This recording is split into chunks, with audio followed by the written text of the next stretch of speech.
Laikайте i subscribajte se u 6.9 sekundi. Inače ovaj strašan, super duper strašan pas bu na vašem krevetu noćas. Nemojte riskirati!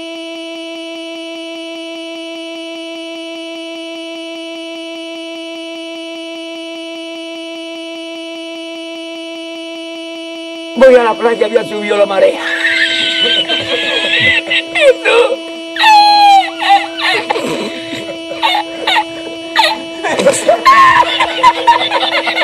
Pas?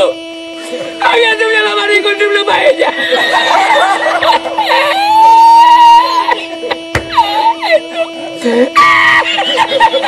Pas? Y la encontré porque estaba la paellera agarrada metida entre las piedras de Chipiona, del faro.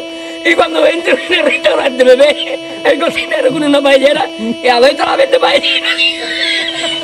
Pas? ¡Asómate! ¡Mira dónde llega el agua! Pas? ¡Llegaba el agua hasta el restaurante! ¡Había subido la marea!